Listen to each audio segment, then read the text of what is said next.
Pastor Ashley here. Thanks so much for joining me.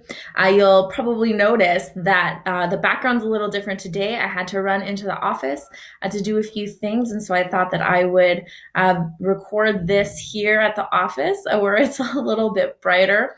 But I'm so pleased that you're here with me again today. I hope that you've been well since we chatted yesterday evening. I wanted to just again remind you to stay tuned to our website, fortsaskalliance.com, and the online gatherings tab there, and then also to our Facebook page, so you can stay up to date on everything that's happening, and so that we can connect as much as possible, because I know that that's something that's so necessary right now, is to maintain our relationships and our connections.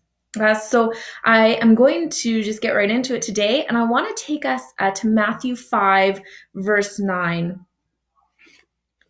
And so Jesus is talking here, and he says, it's a pretty short verse, but it is powerful. He says, God blesses those who work for peace, for they will be called the children of God.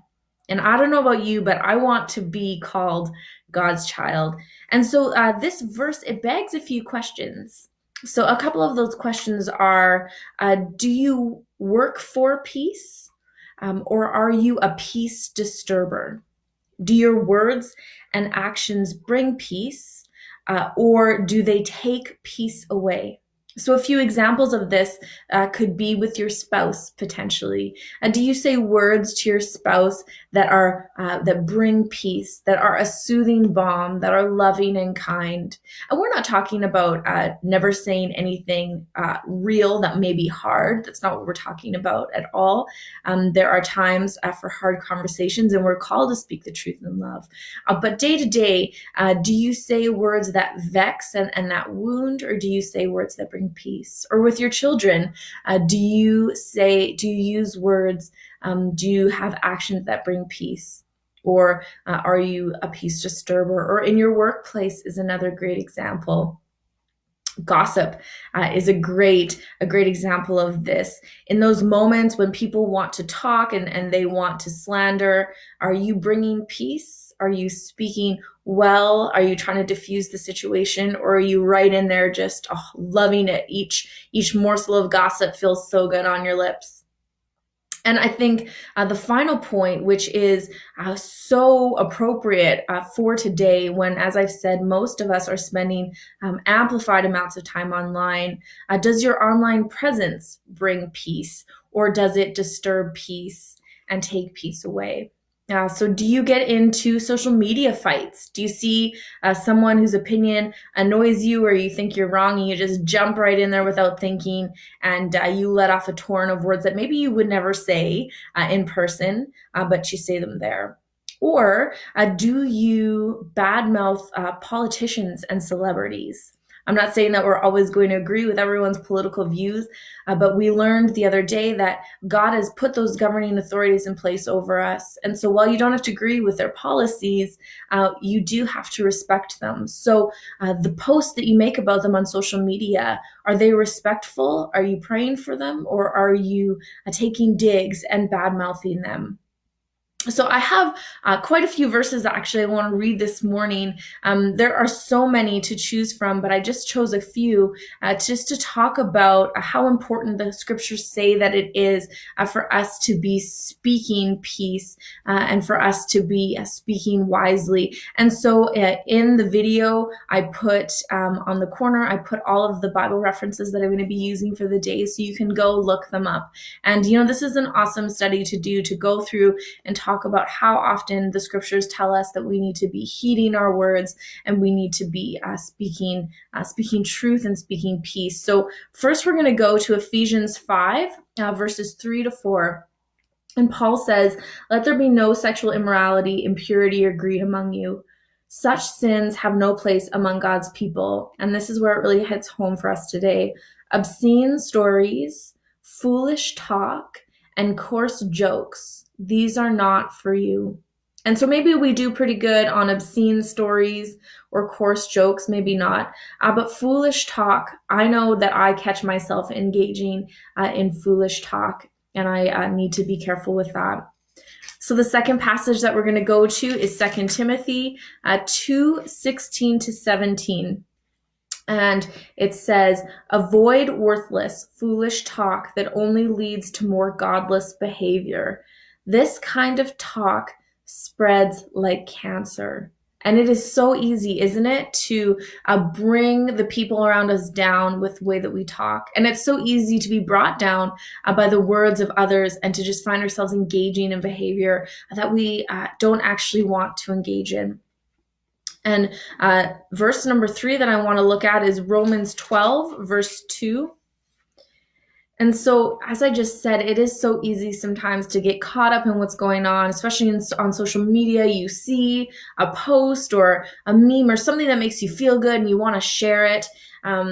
But we're told here, don't copy the behavior and customs of this world. But let God transform you into a new person by changing the way that you think. Then you will learn to know God's will for you, which is good and pleasing and perfect.